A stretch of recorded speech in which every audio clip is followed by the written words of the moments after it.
OK, Caton. Allô? Bienvenue à Préambule. Allô? Allô? J'ai marché pour nous jusqu'ici. Bienvenue à Préambule. Bon, là, je tiens des merveilleux bouquins dans mes mains qui sont destinés, bon, on sait qu'à Gonly, c'est 14-20 ans, mais ça, c'est destiné à des plus jeunes. Mais tu fais quand même d'autres BD qui sont pour les jeunes d'Agonly. Absolument. Donc, on va mettre les images, on veut le mentionner. Ça, c'est parfait pour moi. C'est parfait pour moi, j'ai vu les images. Et là, parle-moi un peu de... ça sort de où devenir dessinatrice, illustratrice, Ah, mon Dieu. et écrire des bouquins de BD? C'est dur à décrire, ça sort d'où? En fait, j'ai l'impression que c'est arrivé super graduellement, vraiment naturellement dans ma vie. C'est sûr que pour vraiment beaucoup de mes collègues, comme pour moi, ça part d'un endroit où, dès mon plus jeune âge, j'aimais vraiment beaucoup dessiner. Puis j'aimais vraiment beaucoup raconter des histoires. Puis c'est ça, j'ai l'impression que j'ai surtout fait du dessin, mettons, quand j'étais ado. Puis après ça, tranquillement, ça a commencé à être plus comme la bande dessinée. Puis quand j'étais ado, je prenais... ben c'était un peu pour le fun, plus raconter des anecdotes, des petites choses qui se passaient entre moi et mes amis, pour les faire rire. Puis après ça, tranquillement, j'ai commencé à étudier en arts visuels au cégep puis à l'université. Puis là, j'ai déménagé à Montréal, puis c'est là que j'ai rencontré des gens qui faisaient déjà ça de leur vie ou qui allaient le faire bientôt, comme être illustrateur, être auteur. Puis c'est un milieu avec lequel je suis vraiment tombée en amour. Là. Les gens en bande dessinée et en illustration sont tellement sweet. Puis c'est là que j'ai vu aussi que je pouvais prendre ça plus au sérieux, peut-être, puis commencer à voir qu'est-ce que je pouvais faire dans ma vie avec ça comme métier. Manger grâce à ça. Manger grâce à ça, payer mon loyer. Ouais. Fait que ça a été, c'est ça, vraiment graduel, que je suis allée juste dans la direction de choses que j'aimais vraiment faire. Puis ça a comme donné le même. Mais mettons, moi, je dessine dans la vie. Ouais. Eh ben, je dessine dans la vie, c'est pas très bon. Mais toi, c'est à quel moment t'as fait « Yo, je pense que je dessine bien ». Quand même tôt, mais surtout parce que je dessinais tout le temps. Fait que c'est tellement juste la pratique, dessiner quand tu as un intérêt. C'est comme si tu mets tellement d'heures là-dessus que nécessairement, comme, tu es tout le temps en train de dessiner dans ton agenda, tu es tout le temps en train de comme, faire des petits gribouillis, copier des affaires, puis là, tranquillement, ça fait que tu prends les S super cool, comme tu peux le faire sans calquer ni rien, comme son locked-in dans ta tête. Tu peux impressionner tout le monde avec ça. Fait que, ouais, j'ai l'impression... J'avais entendu dire à un moment donné que si tu arrêtes de dessiner... Mettons, tu arrêtes de dessiner à 5 ans, tu recommences à 25 ans, tu vas dessiner pareil que quand tu avais 5 ans, parce que c'est vraiment comme... Ça reste dans ta tête comme... Tes capacités ne changent pas si tu te pratiques pas, littéralement. C'est vraiment juste comme une question de... c'est ça, d'heures de pratique. Fait que je pense que quand même vite, c'est comme ça que j'ai un peu pris de l'avance parce que j'aimais tellement ça. Puis ta relation avec la lecture, mettons, là, t'étais la queen du dessin, mais plus jeune, est-ce que t'aimais lire? Ah oui, tellement. Ouais, c'était... J'ai tellement de souvenirs de sensation d'aller à la bibliothèque. Je me rappelle de comme l'odeur de la bibliothèque. Je pourrais y aller comme les yeux fermés dans ma bibliothèque municipale à Beauport, à Québec. Shout-out Beauport, Québec! Shout-out Beauport! Bibliothèque municipale, Beauport, Québec, vous créez des illustratrices de renom. Caton! je pourrais y aller les yeux fermés puis comme emprunter les mêmes bandes dessinées, je sais où est-ce qu'ils sont. Fait que c'était comme une obsession, là.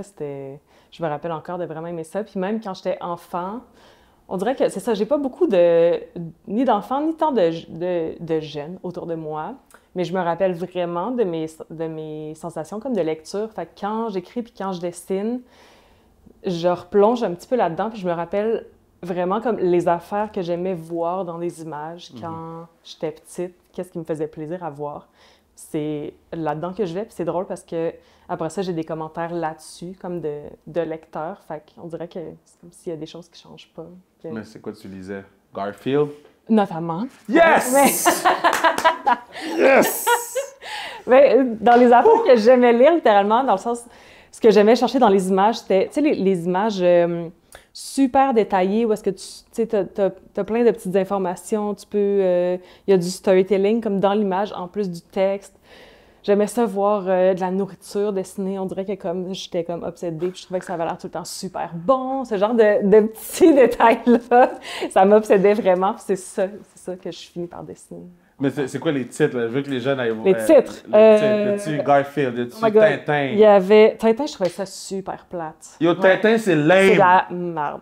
Tintin, c'est... dire merde. Pas grave, c'est un podcast, on peut faire ce qu'on veut. Ma balle, là, mais Tintin, c'est pas en forme, là. Moi, j'ai vu l'affiche de Tintin au Congo, là. Ah ouais, ça, c'est bad. Non. Les Lucky Luke, c'est bon, donc. Lucky Luke, c'est vraiment bon. OK, man, OK. Ça, ouais. Je t'avais de devenir illustrateur, man. OK, Lucky Luke, Garfield. Ouais, j'aimais... En fait, dans les affaires franco-belges, j'allais tout le temps vers des recueils, genre le magazine Spirou, où est-ce qu'il y avait toutes sortes d'affaires, comme des... Ouais, il y avait des nouveaux auteurs aussi, où est-ce que je connaissais pas comme leur bande dessinée, mais c'était des auteurs plus indépendants, des fois... Puis ils prépubliaient comme des petites pages, des fois un peu plus weird dans ces pages-là, fait que ça me permettait comme de découvrir des choses. Quand j'étais plus ado, là, je suis allée découvrir plus des auteurs québécois de la maison Mécanique Générale, qui était une maison d'édition québécoise qui faisait plus du roman graphique. Okay. Puis là, j'allais à la bibliothèque à Québec. Puis là, je regardais... c'était quoi les bandes dessinées qui étaient comme d'un autre format que, tu sais, les bandes dessinées style Astérix, là, que c'était tout le temps comme un format plus petit, plus épais. Puis là, je faisais juste emprunter toutes sortes d'affaires. Puis juste découvrir toutes sortes d'affaires en plus weird. Là, je te mets sur le hot seat. T'es prête? Oui. Parce qu'il y a des vagabonds qui disent que les bandes dessinées, c'est pas de la vraie lecture. Okay? C'est faux. Explique aux gens à quel point ils sont dans le champ. Ils sont extrêmement dans le champ. Merci. Il y a tellement de choses, mon Dieu. Puis, mettons, autant que la littérature, vraiment, les romans, ça peut être varié dans le contenu. C'est la même chose pour la bande dessinée. Il y a de tout, comme c'est pas comme... C'est difficile de dire, je trouve, j'aime pas la bande dessinée parce que c'est comme dire, genre, j'aime pas la nourriture, dans le sens que, comme, il y a tellement de choses, c'est sûr que t'aimes au moins une affaire. T'aimes manger, comme, du spaghetti avec du beurre dedans, comme c'est sûr. Comme tu vas... Spaghetti avec du beurre dedans? L'affaire la plus, comme, straight, simple, comme c'est mangeable. C'est mangeable. Spaghetti avec du beurre? Mettons spaghetti, tu mets le beurre dedans? Ouais. Mais le beurre, là, la brique? Oui, ben je veux dire, peut-être pas toute la brique. Là. Mais mettons, tu fais le spaghetti. Ma bad, les jeunes, là, ça va peut-être vous servir quand vous allez en appart pour la première fois. Fait que là, tu prends le spaghetti, tu mets le beurre. Mettons que t'aimes rien dans la vie. Tu prends du spaghetti, tu le fais cuire, tu mets du beurre dedans, tu mets du sel dedans. Puis là, tu manges ça, c'est sûr que t'aimes ça, ça va te nourrir. Damn. C'est l'affaire la plus... La plus pauvre, j'ai entendu depuis longtemps. La plus pauvre. Pas facile parce que le beurre, c'est quand même cher. Le beurre est rendu cher, c'est vrai. C'est genre 6 piastres maintenant, le beurre. 8 piastres. Damn, man. Le beurre est rendu tough, là. OK. Fait que l'équivalent en bande dessinée, je sais pas c'est quoi, mais c'est sûr que ça existe, tu sais. Mais si t'aimes plus comme les huîtres, ben il y a ça aussi. Ouais, je comprends ce que tu veux dire. Mais, OK, so là, t'arrives, puis t'arrives dans les salons du livre. Ouais. T'es avec les autres auteurs. C'est quoi... Il n'y a pas juste des BD, le salon du livre, il y a des romans, tout. Ouais. C'est quoi le regard des autres par rapport à la job que tu fais? Est-ce que tu sens qu'ils se sentent plus cool parce qu'eux, ils écrivent des 8000 pages? Ou tu sens que, non, moi, je suis cool, j'écris des BD. Non, moi, je me sens cool de faire la BD. Puis je pense que maintenant, dans les dernières années, en fait, il y a comme eu une effervescence vraiment de la bande dessinée. On dirait que le monde en général commence vraiment plus à s'y intéresser. Puis aussi... Les libraires, comme les parents même, on dirait que ça change. J'ai été libraire, en fait, bande dessinée en 2014. Puis je me rappelle vraiment comme de gens qui venaient magasiner les bandes dessinées puis qui étaient juste comme « Ah, là, mon fils, il veut telle bande dessinée. » Puis là, j'étais comme « Ah, OK. » Je donnais, puis la personne était comme « En tout cas, ouais, c'est des petits bonhommes, hein? » Ou il regardait ça, puis il était comme « Ouais. » C'est laid, hein? J'étais comme, ben, OK. Ou des libraires, tu sais, d'école qui étaient comme, ouais, j'ai un budget bande dessinée, là, fait que genre, c'est quoi les moins pires ici, là? Wow! Un petit peu cette attitude-là, ouais. Mais là, ça a changé. Mais ça l'a vraiment changé. J'ai vraiment l'impression que le feedback que j'ai aussi, justement, en salon du livre, c'est vraiment comme, ah, j'en ai lu une, puis là, maintenant, genre, je peux plus m'arrêter, ou comme, puis de tous les âges, là, vraiment, comme de 7 à 77 ans. Là. Quand tu étais libraire, t'écrivais des BD ou pas? Oui. Ouais, est-ce que tu vendais tes propres BD? Je conseillais pas parce que c'est malaisant de faire ça. Pourquoi c'est malaisant? T'es là C'est quand même fou, là. T'étais libraire puis t'avais tes BD dans ta librairie. Oui, je pense que j'en avais une ou deux à ce moment-là, fait qu'ils étaient à quelque part. Mes collègues le faisaient à ma place, fait que c'était correct. Ah! Ouais. Mais toi, est-ce que c'est déjà arrivé que tu sois à la caisse quand quelqu'un achète ta BD? Oui, c'est déjà arrivé que quelqu'un parte avec ma bande dessinée devant moi. Puis c'est quoi le feeling? C'était... C'est quoi? Tu vois, là, il va faire un gif avec ça. GIF? Comment t'appelles ça? Ah, on est rendu trop vieux. On va faire un meme. Fait qu'il danse. Mais c'est quoi le feeling de quelqu'un paye devant toi, à toi, pour acheter ton...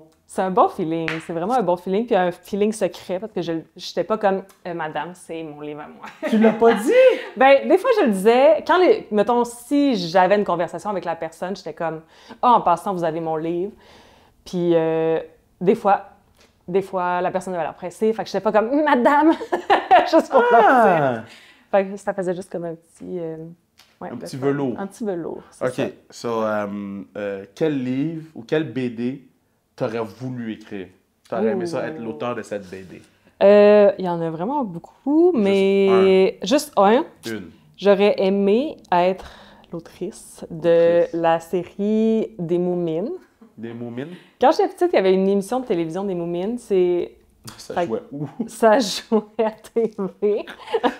Ma TV, parce que j'ai Ma jamais télé entendu personnelle. les Moumines. C'est des personnages qui ont l'air de des petits hippopotames blancs, mais dans le fond, c'est scandinave. Fait que c'est des genres de petits gnomes, mais en tout cas, ils sont en forme de petits hippopotames. Puis dans la série télé, il y avait comme des petites aventures comme « Ouh, il allait dans la forêt, c'était tout cute ». Mais dans le fond, ça a été fait il y a vraiment longtemps, la bande dessinée, puis elle est super weird. Puis il y a des affaires vraiment intenses dedans, comme le petit personnage principal, ses parents décident de l'abandonner parce que, genre, ils sont juste comme « Non, mais on veut aller vivre dans un phare sur le bord de la mer, fait qu'on va abandonner notre fils puis on va partir ». Ça date des années 50, fait que c'est un peu intense. Moumines, gang. Moumines. Ouais, c'est ça. Les Moumines. Puis c'est juste vraiment... C'est pas comme le bien et le mal, c'est juste comme il se passe toutes sortes d'affaires, c'est bizarre, il y a plein de personnages. C'est ça, les Moumines? Oui, c'est ça. C'est une série... J'ai jamais vu. Jamais. Vous avez déjà vu cette affaire? Oui? Toi, oui? Ah, OK, parfait. Avant quoi? C'est avant Bumbo. Bumbo, petite automobile. J'ai jamais vu cette affaire-là. Calimero, tu connais ça? Non. Ah ben là... Moi, je connais Canal Famille. Je pense que... Boule dans le bazar, j'écoutais. Boule dans le bazar, j'écoutais. OK. C'est un coquille, il se fait des fleurs puis il allait vite. OK, on va couper ça. Lui, il est comme, tu fuck mon montage, man! Mais, OK, so Moumines. Oui, parce que aussi, j'aime vraiment les séries ou les bandes dessinées qui s'adressent... Je pense que c'est pas clair, en fait, pour moi, si c'était adressé à qui, comme... C'était-tu pour les enfants? C'était-tu pour les adultes? Les enfants, c'est sûr qu'ils trouvent ça hyper bizarre s'ils lisent ça. Mais je connais plein d'adultes qui lisent ça aussi, puis on dirait que, sans faire exprès, ça fait un peu ça avec mes livres aussi, dans le sens que à chaque fois que j'écris des livres pour adultes, pour ados, je suis comme, cette fois-ci, c'est vraiment juste pour les adultes. Il y a juste les adultes qui vont pouvoir lire ça, parce que c'est trop bizarre, là. Les enfants sont pas intéressés. Puis après ça, j'arrive au salon du livre, puis là, il y a des enfants de comme 6 ans qui sont comme, j'ai lu ton livre, j'ai fouillé ça. Je suis comme, ah ben, OK. Damn. Fait que quand finalement, j'aime ça comme que le public cible, ça soit pas comme super précis. Tout le monde peut y trouver un peu son compte parce que comme il y a différents niveaux de compréhension, comme d'appréciation. Là, t'as plein de BD, là. J'en ai quelques-unes. Bon, t'en as beaucoup. J'en ai quand même quelques-unes. Combien en tout? Là, je pense que je suis rendue à quelque chose comme 11 livres, je pense. OK, des 11. Ouais. Lequel on adapte?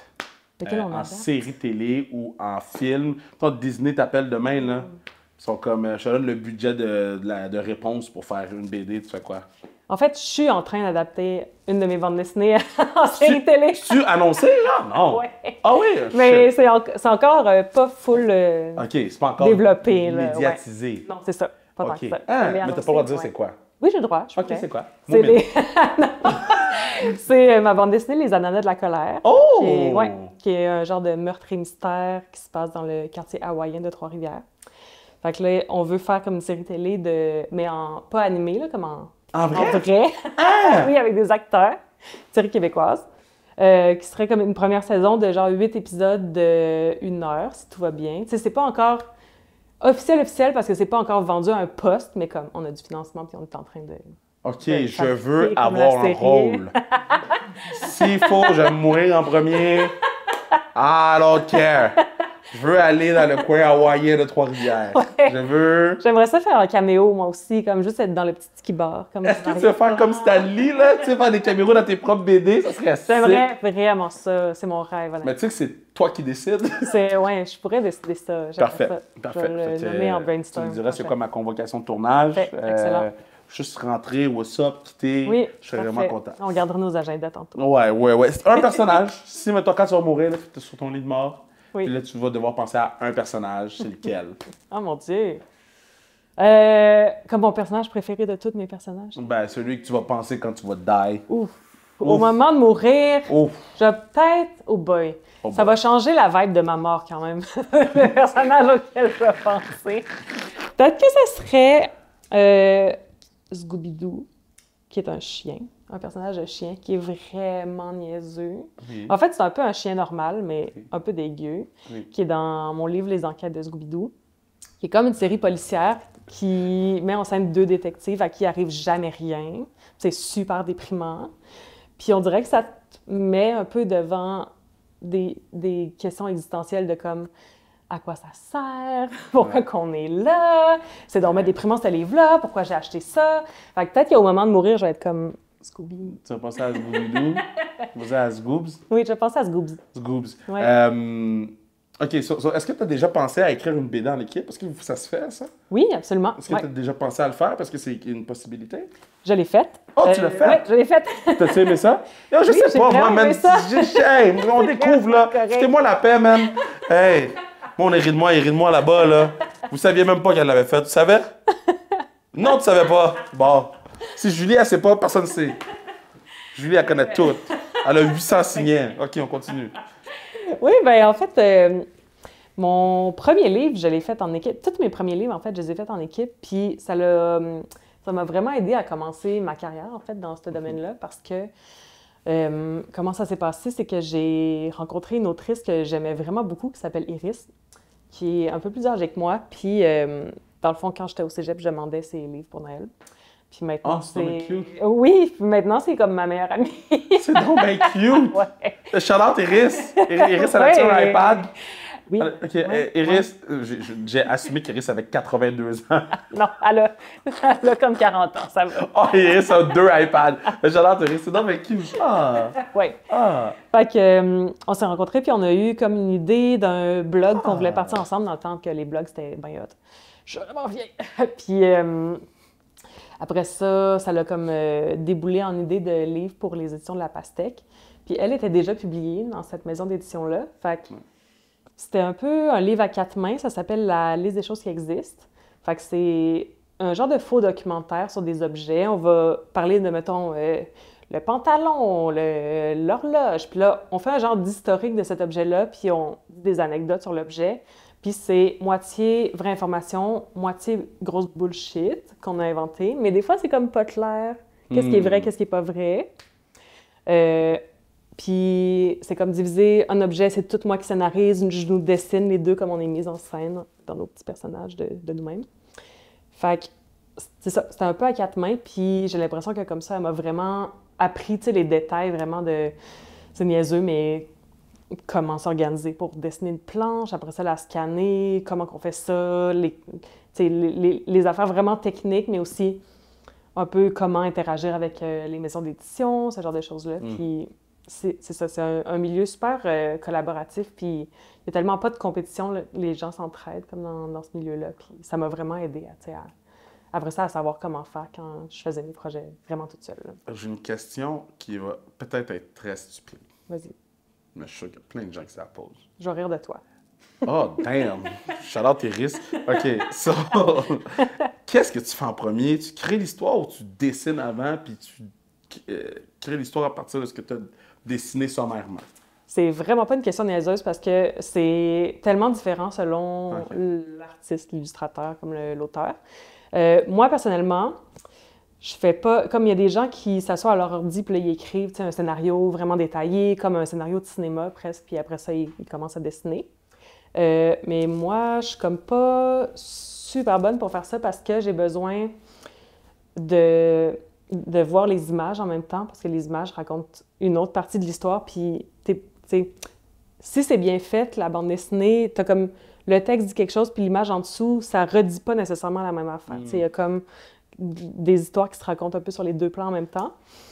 Fait que souvent, ce que j'aime faire, c'est écrire un scénario super laid, super mal écrit, juste de comme, il y a un personnage, elle a l'air de ça, il se passe ça, ensuite, elle dit ça et elle meurt, fin. Puis là, c'est écrit super laid, c'est comme personne d'autre que moi peut lire ça parce que comme c'est trop mal écrit, j'écris ça sur des petites feuilles mobiles.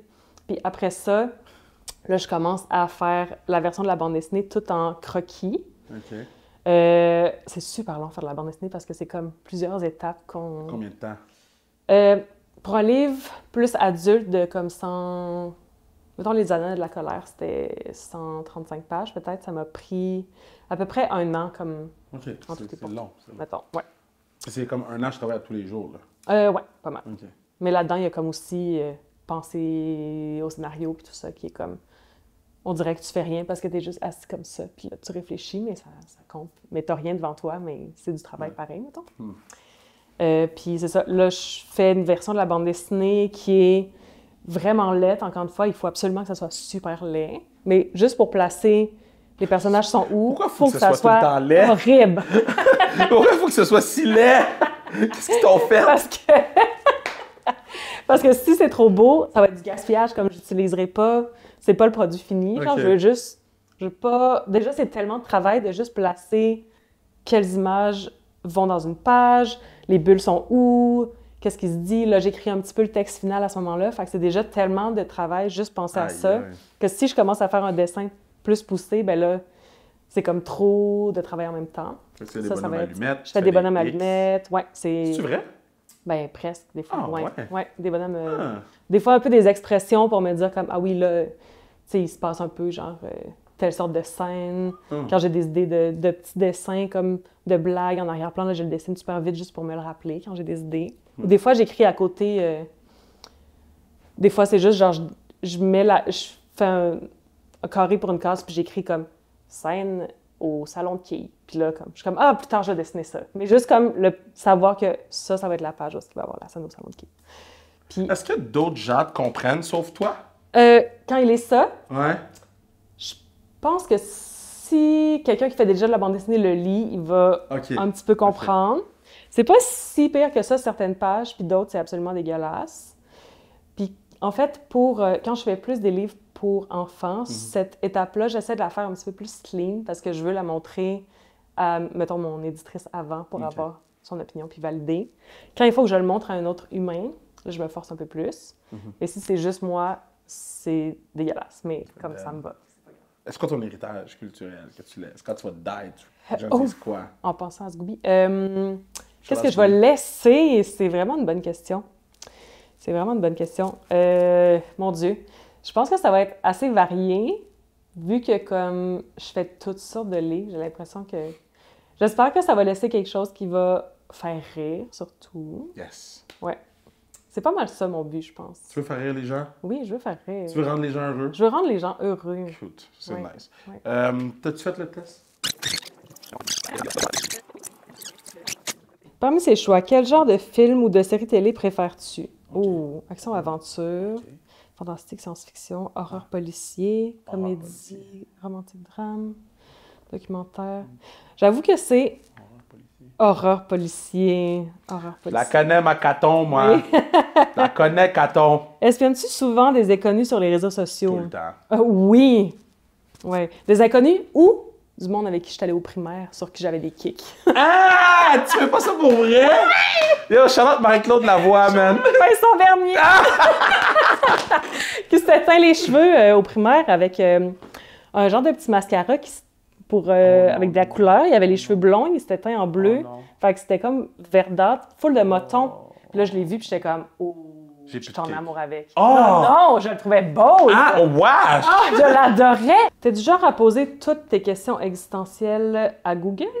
Oh oui, toi, ça, oui, 100%. Tu es même moite. T'es-tu mémoire? Hey, go! Hey, go! C'est ça que tu pensais que t'étais? Oui! Ah, bravo! Yeah. Bravo! Ben, tu as plein de suggestions de lecture, là. Ah, c'est tellement Quand tu cool. descends, là, t'as plein de suggestions, puis après ça, Ouais. ça te dit t'es surtout fouineuse et main moite. Là. Ah, Fait que, yeah. ouais, bravo! Ouais. Bravo d'avoir fait le test. Vous voyez, ça marche vraiment le test. Elle pensait qu'elle était main moite, elle est main moite.